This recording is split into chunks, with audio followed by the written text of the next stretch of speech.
Welcome to news alerts. AP CM చంద్రబాబుకు హైదరాబాద్ లో TDP శ్రేణుల నుంచి ఘన స్వాగతం లభించింది. ఢిల్లీ పర్యటన ముగించుకుని బేగంపేట విమానాశ్రయానికి చేరుకున్న ఆయనకు తెలంగాణ టీడీపీ నేతలు, కార్యకర్తలు స్వాగతం పలికారు. ఏపీ సీఎంగా బాధ్యతలు చేపట్టిన అనంతరం చంద్రబాబు తొలిసారి నగరానికి వచ్చిన నేపథ్యంలో పార్టీ నేతలు ప్రత్యేక ఏర్పాట్లు చేశారు. వాహనంపై నుంచి ప్రజలకు అభివాదం చేస్తూ చంద్రబాబు ముందుకు సాగారు. ఓవైపు భారీ వర్షం కురుస్తున్నప్పటికీ లెక్క చేయకుండా అభిమానులు ఉత్సాహంగా ర్యాలీలో పాల్గొన్నారు.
జాబ్ క్యాలెండర్ ను విడుదల చేస్తామని తెలంగాణ ముఖ్యమంత్రి రేవంత్ రెడ్డి స్పష్టం చేశారు. నిరుద్యోగ యువత నిరసనలపై ఆయన శుక్రవారం స్పందించారు. వారి ఆందోళనలు, డిమాండ్లపై చర్చించారు. పార్టీకి చెందిన విద్యార్థి, యువజన నేతలు, అధికారులతో ఆయన చర్చలు జరిపారు.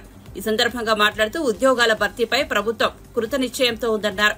కొన్ని పార్టీలు స్వార్థపూరిత శక్తుల కుట్రలకు నిరుద్యోగులు బలి కావద్దని సూచించారు. అసెంబ్లీ సమావేశాలలో చర్చించిన అనంతరం జాబ్ క్యాలెండర్ ను విడుదల చేస్తామని హామీ ఇచ్చారు.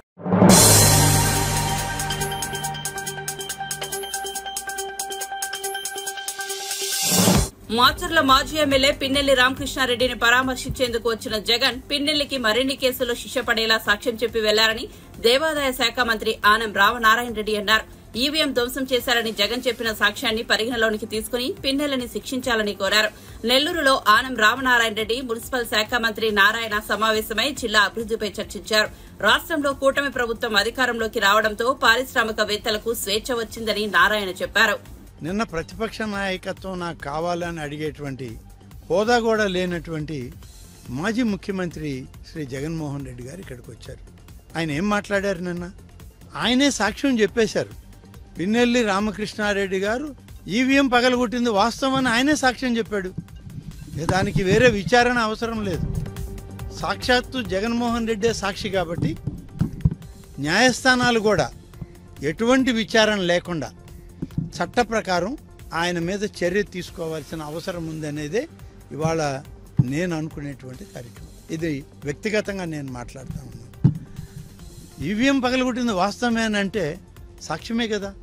జగన్మోహన్ రెడ్డి గారు ఆయన్ని పరామర్శించడానికి వచ్చాడా, లేకుంటే మరిన్ని కేసుల్లో ఆయన్ని దొరికిపోయే విధంగా ఈయనే సాక్ష్యం చెప్పడానికి వచ్చాడా నాకు అర్థం కావట్లేదు. నిన్నటి జగన్మోహన్ రెడ్డి పర్యటన పిన్నెల్లి రామకృష్ణారెడ్డి నా పార్టీ వాడు తప్పు చేశాడు, ఆయన్ని చట్టపరంగా శిక్షించండి, న్యాయపరంగా కూడా శిక్షించండి సాక్ష్యం చెప్పిపోయాడు.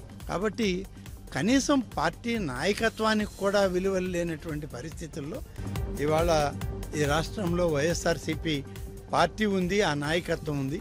కాబట్టి భవిష్యత్తులో వైఎస్ఆర్సీపీ పార్టీ ఈ ఆంధ్రప్రదేశ్లో మనుగడ సాధించలేదనేటువంటిది సుస్పష్టంగా నిన్న ఆయనే చెప్పిపోయాడు. కాబట్టి దీని గురించి పెద్దగా మనం వేరేగా అనుకోవాల్సిన అవసరం లేదు. గత ప్రభుత్వంలో ప్రతి ఒక్కరూ భయపడుతూ ఉన్నారు. వ్యాపారస్తుడు, చిన్న వ్యాపారస్తుడు వ్యాపారం చేసుకోవాలన్నా, పెద్ద వ్యాపారస్తుడు వ్యాపారం చేసుకోవాలన్నా, ఒక ఇండస్ట్రీస్ వచ్చి ఇక్కడ పెట్టాలన్నా భయపడుతూ ఉండేవాడు. ఈరోజు అందరూ ఫ్రీ అయ్యారు. నేను నెల్లూరు ప్రజలందరూ కూడా చెప్పేది, వ్యాపారం చేసుకున్నాడు స్వేచ్ఛగా చేసుకోండి, అయితే రూల్స్ అండ్ రెగ్యులేషన్స్ అతికించొద్దు. అదేవిధంగా ముఖ్యమంత్రి గారు ఆదేశించారు. నెల్లూరు, కడప రెండిట్లో లేఅవుట్లలో చాలా అక్రమాలు జరిగినాయి. గత ప్రభుత్వం చేశారు. వెంటనే ఎంక్వైరీ కమిటీ వేయమన్నారు. దానికి ఎంక్వైరీ కమిటీ వేసాం.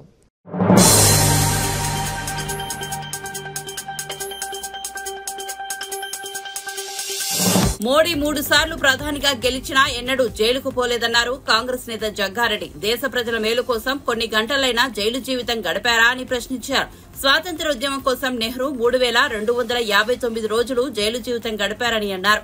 నెహ్రూ, ఇందిరాగాంధీ కుటుంబం దేశ ప్రజల భద్రత కోసం చంపబడ్డాయన్నారు. మానవ జీవితం ఉన్నంత వరకు ఆ కుటుంబాన్ని మర్చిపోరని చెప్పారు. ఉన్న ఆస్తులను ప్రజలకు దారాదత్తం చేసిన చరిత్ర నెహ్రూ కుటుంబానిది అయితే గవర్నమెంట్ క్వార్టర్ ను గుంజుకున్న చరిత్ర బీజేపీదని విమర్శించారు జగ్గారెడ్డి. ఏ ప్రభుత్వం ఉన్నా ఆ పని చేస్తారు. అందులో కొంత వాస్తవాలేంటి అవాస్తవాలేంటి రాష్ట్రపతి హోదాలో కొంత సవరణ చేసుకునే అధికారం కూడా రాష్ట్రపతికి ఉంటుంది. ఎందుకంటే రాష్ట్రపతి అనేది ఫస్ట్ సిటిజన్ ఆఫ్ ఇండియా, దేశానికి మొదటి సిటిజన్. ఆమె చాలా బాధ్యత గల పోస్టు. ప్రభుత్వము ప్రధానమంత్రి గారు డైరెక్షన్ ఇచ్చేదాన్ని ఇండైరెక్ట్ గా ఇచ్చే డైరెక్షన్ రాష్ట్రపతి పాటించిన కొంత మంచి చెడు కరెక్టా రాంగా అనే విశ్లేషణ చేసుకునే ఒక పవర్ కూడా రాష్ట్రపతికి ఉంటుంది. అయితే రాష్ట్రపతి గారి యొక్క మొదటి ప్రసంగంలో ప్రభుత్వ పరంగా వచ్చిన డ్రాఫ్టింగ్ లో మోడీ గారు ఇచ్చిన డ్రాఫ్టింగ్ లో లేని నిజాలు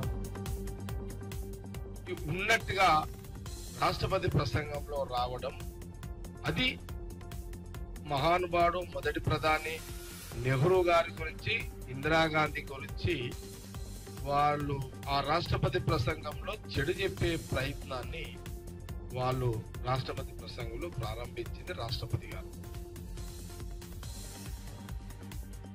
సరే, ఆ రోజు దేశ స్వాతంత్రం వచ్చిన తర్వాత మొదటి ప్రధానిగా నెహ్రూ గారు అప్పుడు డైరెక్ట్ గా దేశ ప్రజలే, దేశ నాయకత్వమే, స్వతంత్ర ఉద్యమ నాయకులు, ఆ కార్యకర్తలు డైరెక్ట్ గా ఎలక్షన్ కమిషన్ లేని రోజులవి డైరెక్ట్ గా నెహ్రూ గారిని డైరెక్ట్ గా ప్రధానమంత్రిని ఎంపిక చేసుకోవడం జరిగింది. అది మహాత్మా గాంధీ యొక్క నాయకత్వం. ఎప్పుడైతే నెహ్రూ గారు ప్రధానమంత్రి అయ్యారో దాని తర్వాత అప్పటి వరకు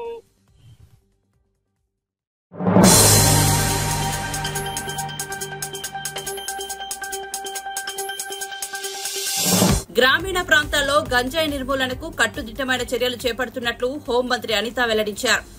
ప్రభుత్వ పాఠశాలల వద్ద సీసీ కెమెరాలు ఏర్పాటు చేస్తున్నట్లు చెప్పారు. పాఠశాల పరిసరాల్లో గంజాయి తాగి అమ్మాయిలను వేధిస్తే తక్షణ చర్యలు తీసుకోవాలని పోలీస్ శాఖను ఆదేశించినట్లు పేర్కొన్నారు. అనకాపల్లి జిల్లా పాయకరావుపేట పట్టణంలోని ప్రభుత్వ పాఠశాలలో హోంమంత్రి అనిత ఆకస్మిక తనిఖీ నిర్వహించారు. పాఠశాలలోని వంటశాలను పరిశీలించి మధ్యాహ్న భోజనం రుచి చూశారు.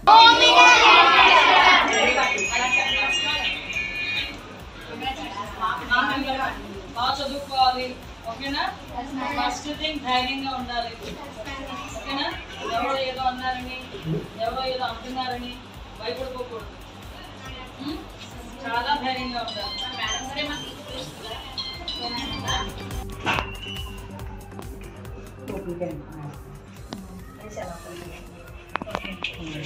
ఏంటమ్మా మెనూ ఏంటి ఈరోజు? పప్పు ఆకుకూర అంతేనా? పప్పు ఆకుకూర, గుడ్డు అన్ని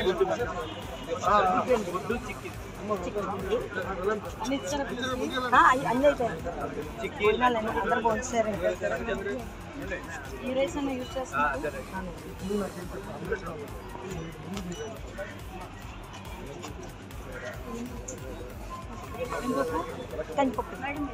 గవర్నమెంట్ మెయిన్ హై స్కూల్, అదేవిధంగా గర్ల్స్ హై స్కూల్ అన్నింటినీ కూడా సడన్గా విజిట్ చేయడం జరిగింది. ఎందుకనంటే ఇక్కడ చుట్టుపక్కల గ్రామాల్లో ఎక్కడైనా, చుట్టుపక్కల ప్రాంతాల్లో ఎక్కడైనా ఈ గాంజాయి సప్లై కానీ, ఈ గాంజాయి సరఫరా కానీ జరుగుతుందా, లేకపోతే పిల్లలందరూ పరిస్థితి ఏంటి, వాళ్ళ మిడ్ డే మీల్స్ ఎలా ఉన్నాయి, వాళ్ళందరికీ సౌకర్యాలు బాగున్నాయా లేదా అనే ఉద్దేశంతో అవన్నీ తెలియజేయడం, వాళ్ళందరి దగ్గర తెలుసుకోవడానికి ఈరోజు 2 స్కూల్స్ రావడం జరిగింది. ఇప్పుడున్న విద్యార్థులందరూ కూడా కొన్ని ప్రాబ్లమ్స్ చెప్తున్నారు. వాళ్ళకి అంటే మ్యాక్సిమం కొంత బిల్డింగ్స్ లేవని, అదేవిధంగా ల్యాబ్ లేదని, స్టాఫ్ ప్యాటర్న్ కూడా కొంచెం తక్కువ ఉన్నారని చెప్పడం జరిగింది. అదేవిధంగా మెయిన్ హై స్కూల్లో కూడా ఇక్కడైతే కొంతమంది ఇక్కడ ముఖ్యంగా గర్ల్స్ హై స్కూల్ దగ్గర ఈ చుట్టుపక్కల ప్రాంతాల్లో గంజాయి తీసుకుంటూ కొంతమంది అబ్బాయిలందరూ కూడా ఇబ్బందులు పెడుతున్నారని చెప్పి స్టాఫ్ ఇక్కడ కంప్లైంట్ ఇచ్చిన వెంటనే పోలీస్ డిపార్ట్మెంట్ వాళ్ళు ఆల్రెడీ సీసీ క్యామ్స్ కూడా ఇక్కడ బిగించడం జరిగింది. ఇక్కడ అటువంటి ఇబ్బంది ఏమొచ్చినా కూడా ఇమీడియట్గా వాళ్ళు వచ్చి అక్కడ యాక్షన్ తీసుకోవడానికి కూడా సీసీ కెమెరాస్ కూడా బిగించడం జరిగింది. అదేవిధంగా మెయిన్ గర్ల్స్ హై స్కూల్స్ దగ్గర అన్ని దగ్గర కూడా సీసీ కెమెరాస్ ఏర్పాటు చేసే పరిస్థితి కూడా మేము తీసుకుంటాం. పోలీస్ డిపార్ట్మెంట్ సహాయ సహకారాలతో అందరూ కూడా ఒకటే చెప్తున్నా, అందరూ కూడా ముఖ్యంగా నేను మళ్ళీ నిన్న కూడా ప్రెస్ మీట్లో అదే చెప్పాను, ఈరోజు కూడా అదే చెప్తాను, పబ్లిక్ పార్టిసిపేషన్ అనేది ముఖ్యం. ఎందుకంటే ప్రతి ఒక్కరు కూడా మాకెందుకులే అని ఊరుకుంటే రోజు రోజుకి పెచ్చులవుతుంది. కాబట్టి మన పిల్లలు అందరి పిల్లలు మన పిల్లలాగే భావించుకొని మనం కూడా ఆ పిల్లల్ని రక్షించుకునే కార్యక్రమంలో ముందుండాలని, గంజాయి రహిత రాష్ట్రాన్ని మనం చూడబోతున్నామని మీ అందరికీ కూడా తెలియజేసుకుంటూ సరిపడి.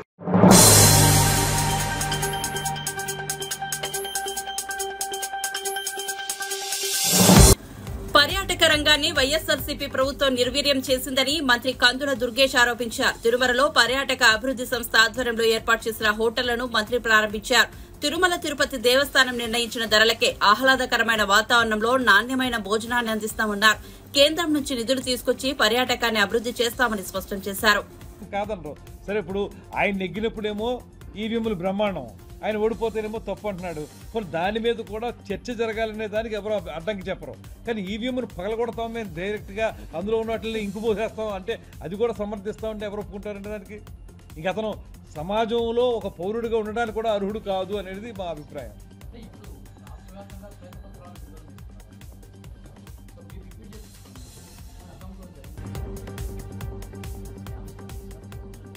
ఇప్పుడు అదే కదండి, ఇప్పుడు పోలవరం ప్రాజెక్టు మీద చూపించారు, అది మా శాఖ ఇంకా అది మనది ఇంకా రాలేదు. ఇప్పుడు ఆర్థిక స్థితిగతులు అనేటువంటి దాని మీద వస్తుంది. వచ్చినప్పుడు అంటే వరుసగా ఒక 7 శ్వేతపత్రాలు రిలీజ్ చేస్తారు. అందులో ఇప్పటికి పోలవరం ఒకటి, అమరావతి ఒకటి రిలీజ్ చేశారు. ఈ ఆర్థిక స్థితిగతులు దీనికి సంబంధించిన దాంట్లో కూడా ఈ పోలవరం వాటిలాగే మన పర్యాటక శాఖలో జరిగినటువంటి 1-2 అంశాలు మా దృష్టికి వచ్చినాయి. అవి కూడా మేము సబ్మిట్ చేసాం. ఇంకా విస్తృత స్థాయిలో చర్చించి అవి కూడా బయట పెడతారు తప్పనిసరి. ఇప్పుడు పులివెందుల్లో కట్టారు, అది ఆ బిల్డింగ్ కట్టేశారు. అది పులివెందుల్లో సందర్శకులు వెళ్ళి తిరుపతి లాంటి చోట చేయటం మానేసి అక్కడ పులివెందుల్లోనేమో ఆ బిల్డింగ్ని 12 కోట్లు పెట్టి కొన్నారట, 27 కోట్లు ఖర్చు పెట్టారట.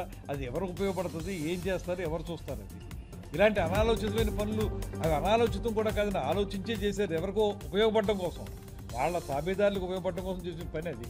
దాన్ని ఎవరు సమర్థించరో. ఖచ్చితంగా అలాంటివి అన్నింటినీ మేము బయటికి తీసి ఒకటే చెప్తున్నామండి, ఇది కక్ష సాధింపు ప్రభుత్వం అయితే కాదు, కానీ తప్పు చేసిన వాళ్ళని చట్టపరంగా శిక్షించే పని మాత్రం చేస్తాం.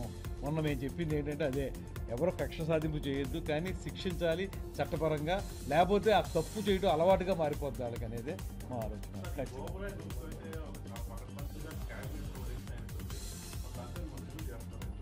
ఓబరాయ్ వాళ్ళు దే ఆర్ వెయిటింగ్ ఫర్, అంటే యాక్చువల్గా అంటే లాస్ట్ మంత్ 8th ఎప్పుడో వాళ్ళు వచ్చి మాట్లాడి దాన్ని చేయాలి, ఏం చేయాలి ఇక్కడ అనేది, తిరుపతిలో ఏం చేయాలి అనేటువంటిది ప్లాన్ చేద్దాం అనుకున్నారట.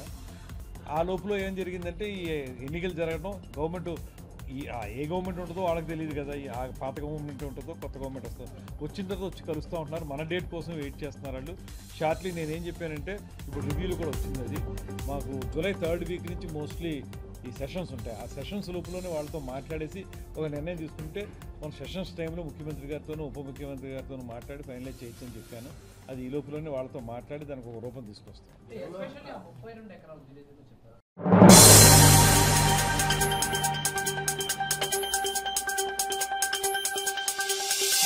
ఖరీఫ్ లో శివారు భూములకు కూడా సాగునీరు అందించే లక్ష్యంతో ప్రాజెక్టుల నిర్వహణ పనులను యుద్ద ప్రాతిపదికన చేపడుతున్నట్లు జలవనరుల శాఖ మంత్రి నిమ్మల రామానాయుడు స్పష్టం చేశారు. శుక్రవారం ఇరిగేషన్ అధికారులతో సమీక్ష అనంతరం ఆయన మీడియాతో మాట్లాడారు. పులిచింతల ప్రాజెక్టులో తగిన స్థాయిలో నీటి నిల్వలు లేకపోవడం, పట్టిసీమ ప్రాజెక్టును గత ప్రభుత్వం నిర్లక్ష్యం చేసిన కారణంగా ఇప్పుడు కృష్ణా డెల్టాలో త్రాగునీటి సమస్య తలెత్తిందని చెప్పారు. పట్టిసీమలో ప్రస్తుతం 15 పంపులు పనిచేస్తున్నాయని, 3-4 రోజుల్లో 21 పంపులు పనిచేస్తాయని చెప్పారు. 2-3 రోజుల్లో పట్టిసీమ నీరు కృష్ణా డెల్టాకు చేరే అవకాశం ఉందని, ఈ నీటితో కృష్ణా డెల్టా ప్రజల దాహార్తిని తీరుస్తామని మంత్రి పేర్కొన్నారు. మరి ఆ రోజు అస్తవ్యస్తంగా సాగునీటి వ్యవస్థను చేసి ఆ పులిచింతల నీటిని కూడా ఒడిసి పట్టలేనటువంటి పరిస్థితుల్లో ఈరోజు అక్కడ 1/2 TMC నీరు కూడా లేక ఇవాళ కృష్ణా డెల్టాకు దాహార్తిని తీర్చలేనిటువంటి స్థితి వచ్చింది. అదృష్టవశాత్తు ఆ రోజు చంద్రబాబు నాయుడు గారు ముందు చూపుతో పట్టిసీమ నిర్మాణం చేశారు కాబట్టి ఈరోజు పట్టిసీమని మనం ఓపెన్ చేసుకున్నాం కాబట్టి ఇంకొక 3-4 డేస్లో ఆ పట్టిసీమ నీళ్లు మరి ఏదైతే కృష్ణా డెల్టాకు కొంతమేర దాహార్తిని తీర్చగలిగేటువంటి పరిస్థితి ఉంది. లేని పక్షంలో నిజంగా కృష్ణా డెల్టాకు సంబంధించినటువంటి 30-40 లక్షల మంది ప్రజలు త్రాగునీరు కొరతకు వలసలు వెళ్ళిపోయేటువంటి పరిస్థితి జగన్ పాలన వల్ల వచ్చేటువంటి స్థితి ఉండేది. ఇట్లా ప్రతి ప్రాజెక్టుని, ప్రతి రిజర్వాయర్ని, ప్రతి ఆయకట్టును మేము పరిశీలిస్తూ ఉంటే అడుగడుగునా కూడా జగన్మోహన్ రెడ్డి నిర్లక్ష్యం ఒక రకంగా మాకు అనిపిస్తూ ఉంది. ఏదైతే ఆ రోజు 2014లో రాష్ట్ర విభజన వల్ల జరిగినటువంటి నష్టం కంటే ఈ జగన్మోహన్ రెడ్డి పాలన వల్లే ఈ యొక్క ఆంధ్రప్రదేశ్ రాష్ట్రంకి, అందులో ప్రత్యేకించి జలవనరుల శాఖ కూడా ఎక్కువ నష్టం జరిగినటువంటి పరిస్థితి కనిపిస్తూ ఉంది. ప్రతి ప్రాజెక్టు కూడా మళ్ళీ 20 సంవత్సరాలు వెనక్కి నెట్టేశారు. విత్ పోలవరం అనే కాదు, పోలవరంతో పాటుగా ఏదైతే ఇతర మేజర్ మైనర్ ఇరిగేషన్ ప్రాజెక్ట్స్ ఏవైతే ఉన్నాయో అన్నీ కూడా 20 సంవత్సరాలు వెనక్కి వెళ్ళిపోయేటటువంటి పరిస్థితి ఉంది. వాటిని కూడా మేము ఈరోజు చాలా క్లియర్గా ఏదైతే ఒక ప్రణాళిక వేసుకొని 2019 వరకు ఏ ప్రాజెక్టుకి ఎంత మనం ఖర్చు పెట్టామో మన ప్రభుత్వంలో, 19-24లో ఈ ప్రభుత్వం వచ్చిన తర్వాత ఏ మేరకు నిధులు పెట్టారు, ఆ పెట్టిన నిధులు కూడా ఎంత మేర సద్వినియోగం అయినాయి. ఎందుకంటే అందులో సగం మళ్ళీ వైఎస్ఆర్సీపీ వాళ్ళ అవినీతి మరి జేబులు నింపుకోవడానికి వెళ్ళినటువంటి పరిస్థితి కూడా కనిపిస్తూ ఉంది. మళ్ళీ రేపు అవి పూర్తి చేయడానికి ఈ 24 తర్వాత మనం ఎంత ఆ ప్రాజెక్టు వారిగా ఎన్ని నిధులు మనం ఖర్చు పెట్టాలి, ఆ నిధులు ఖర్చు పెట్టడంతో ఎంత ఆయకట్టు మనకి మరి అందుబాటులోకి వస్తుంది, దానికి ఎంత సమయం పడుతుంది, ఆ ప్రాజెక్టుకి సంబంధించి ఏదైతే ఇబ్బందులు ఏవైతే ఉన్నాయో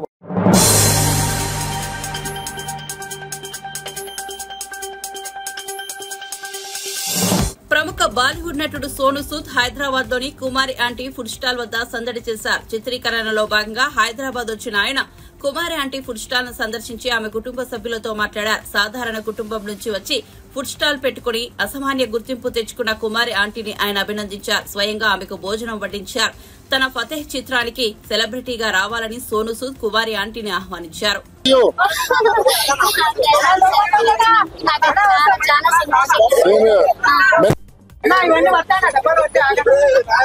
So today I'm silence. So now I'm with Kumari aunty. You know, we have heard a lot about her. She is a self-made lady. We talk about women empowerment. We talk about how everyone should work hard for the families. Kumari aunty is the best example. And all the people, all the ladies, all the women across the country, whoever is, going through tough times, she should be an example to follow, that how you can work hard and do good for the family. Kumari aunty जी कैसा लग रहा है आपको? अच्छे अच्छा है? अच्छे बहुत अच्छे। तो आज के वेज है नॉन वेज है कि दोनों है? पूरा आदमी है, पूरा है। वेज नॉन वेज दोनों है? क्या आदमी को भी बना दिया? थोड़ा थोड़ा हिंदी बहुत अच्छा है, कोई बात नहीं, आपका हिंदी बहुत अच्छा है। नॉन वेज है, वेज है, वेज है, वेज है, नॉन वेज है। तो कुमारी आंटी के हाथ का वेज भी है नॉन वेज भी है। मैं तो वेजिटेरियन हूँ। और कुमारी आंटी कितने का एक प्लेट? एक plate veg 80 rupees, veg 80 rupees और नॉन वेज 120 रुपीस। 120 रुपीस।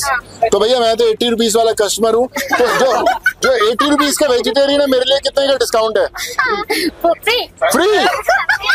आज तो लॉटरी लग गया हमारा यार आंटी, कुमारी आंटी। अगर आप फ्री बोलोगे तो मैं हर रोज आएगा खाने के लिए, चलेगा?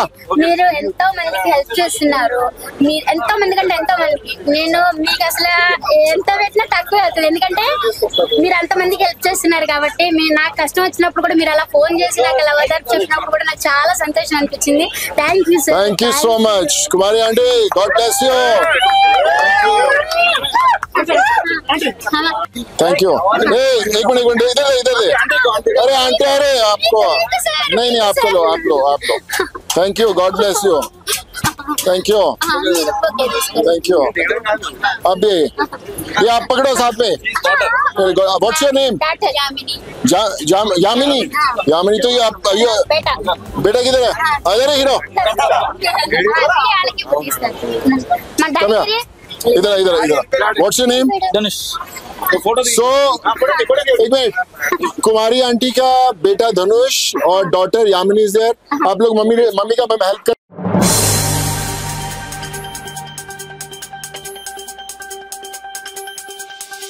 గ్రూప్ 2, గ్రూప్ 3 పోస్టుల సంఖ్య పెంచాలని ఈ ఏడాది మార్చి నుంచి నిరుద్యోగులు కాంగ్రెస్ ప్రభుత్వాన్ని డిమాండ్ చేస్తున్న సంగతి తెలిసిందే. ఈ పోస్టుల పెంపు కోసం మార్చి నుంచి వివిధ సందర్భాల్లో తమ నిరసనను ప్రభుత్వానికి తెలియజేస్తూ వస్తున్నారు. కానీ కాంగ్రెస్ ప్రభుత్వం నిరుద్యోగుల పట్ల నిమ్మకు నీరెత్తినట్లు వ్యవహరించింది. ఇప్పటి వరకు సీఎం రేవంత్ రెడ్డి నిరుద్యోగుల న్యాయమైన డిమాండ్లపై స్పందించలేదు. ఈ క్రమంలో నిరుద్యోగ యువత టీజీఎస్పీఎస్సీ ముట్టడికి శుక్రవారం పిలుపునిచ్చింది.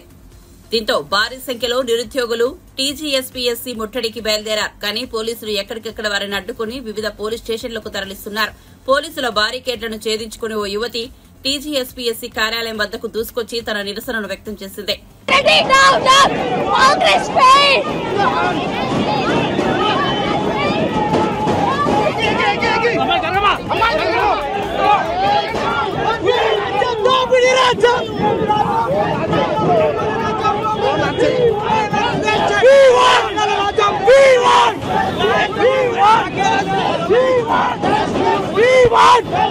ఏం చేస్తున్నావు రేవంత్ రెడ్డి? ఏం దిక్కున్నావు?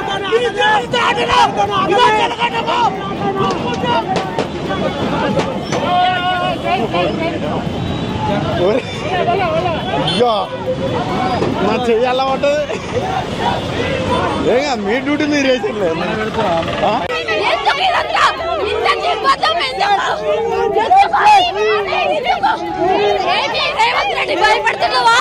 భయపడితే చలో ఢిల్లీ నెక్స్ట్ హైదరాబాద్ లో నిరుద్యోగుల ముట్టడి అనగానే అంత భయం ఉన్నోడివి.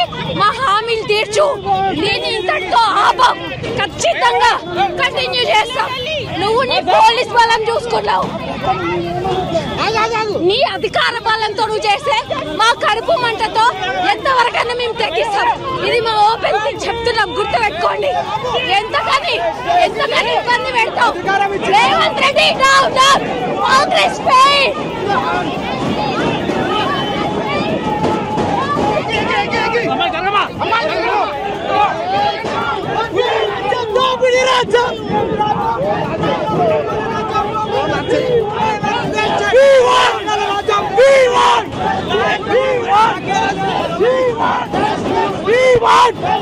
ఏం చేస్తున్నావు రేవంత్ రెడ్డి?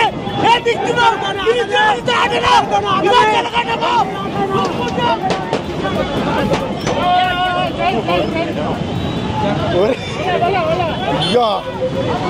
నా చెయ్యాలా ఉంటుంది.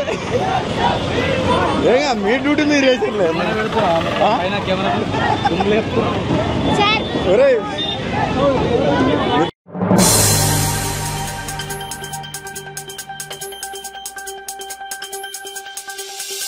కల్కి సినిమాలో వినియోగించిన బుజ్జి వాహనం విశాఖలో సందడి చేసింది. విశాఖ సాగర తీరం సమీపంలో బుజ్జిని నడపడంతో ప్రజలు ఆసక్తిగా తిలకించారు. వాహనంతో ఫోటోలు దిగేందుకు పోటీ పడ్డారు. విశాఖ వ్యాలీ పాఠశాల మైదానంలో బుజ్జిని ప్రదర్శించారు. వాహనాన్ని చూసేందుకు ప్రజలు భారీగా తరలివచ్చారు. కల్కి సినిమాను మరింతగా ప్రజల్లోకి తీసుకెళ్లేందుకు ఈ ప్రదర్శన ఏర్పాటు చేసినట్లు నిర్వాహకులు వివరించారు.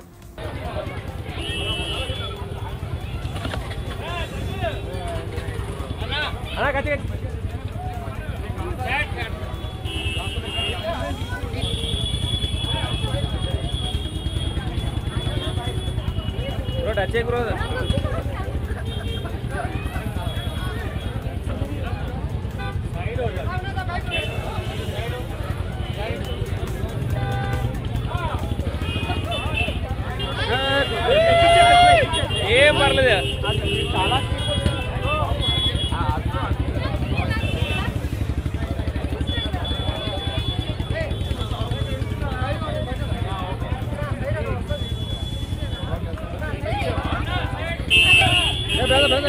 పక్కలే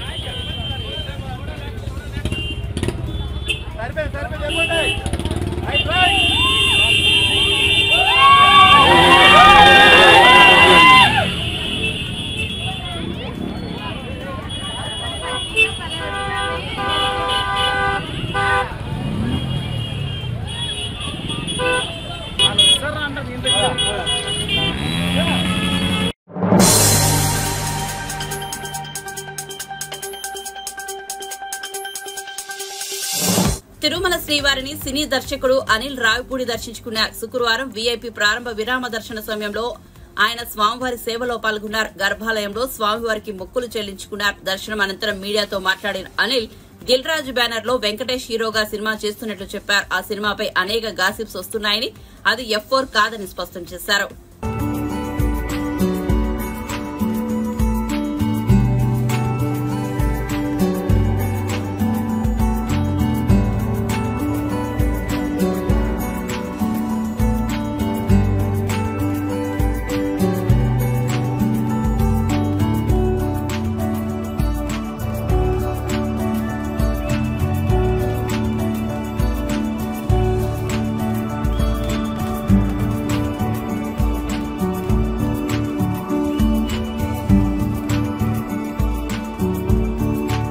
కేసరి సినిమా సక్సెస్ తర్వాత సాహు గారు పడ్డారు నిర్మాత.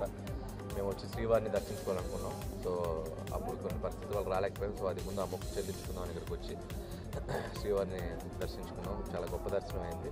సో చాలా సంతోషంగా ఉంది. ఇప్పుడు దిల్ రాజు గారి బ్యానర్లో శ్రీ వెంకటేశ్వర క్రియేషన్స్లో వెంకటేష్ గారితో మొన్ననే సినిమా ఓపెనింగ్ అవడం కూడా జరిగింది. సో వెంకటేష్ గారిది నాది 3వ చిత్రం. సో నెక్స్ట్ 2025 సంక్రాంతికి రాబోతుంది. సో అది జూలై ఆగస్ట్ నుంచి షూటింగ్ స్టార్ట్ అయ్యి జూలైలో ఒక 1 వీక్, ఆగస్ట్ నుంచి కంటిన్యూస్ స్కెడ్యూల్తో నవంబర్కి ఫినిష్ చేసి సో సంక్రాంతికి మళ్ళీ మీకు F2 సర్లేరండికి ఎవరు ఈ 2 సంక్రాంతి తర్వాత నాకు మళ్ళీ 3వ సంక్రాంతి మళ్ళీ మీ అందరినీ నవ్వులతో ముంచెత్తడానికి వెంకటేష్ గారు నేను ముందుకు రాబోతున్నాం. సో చాలామంది ఇది F4 అనేదో అనుకుంటున్నారు, బట్ F4 కాదు. సో మళ్ళీ ఇది ఒక వేరే జానర్లో ట్రై చేస్తాను వెంకటేష్ గారు నేను. ఇది ఒక డిఫరెంట్ జానర్. సో అలాగే దీంట్లో ఇంకో హీరో అని కూడా బయట చాలా గాసిప్స్ వస్తున్నాయి. సో దీంట్లో వెంకటేష్ గారు సోలోగా యాక్ట్ చేస్తున్నారు. ఇంకో హీరో ఎవరూ లేరు ఈ సినిమాలో. So Venkatesh garu solo and Meenakshi Chaudhary, Aishwarya Rajesh casting అంతా కూడా మేము చెప్పడం జరిగింది. సో మళ్ళీ ఒక hilarious ride, fun ride 2025 Sankranti మీ ఫ్యామిలీ అందరితో వచ్చి మళ్ళీ ఈ సినిమాని చూసి మీరు అద్భుతంగా ఆనందించి వెళ్తారని ఆశిస్తున్నాం. మళ్ళీ శ్రీవారి ఆశీస్సులతో మళ్ళీ ఆయన్ని దర్శించుకుంటాం ఆ సినిమా తర్వాత. So thank you so much.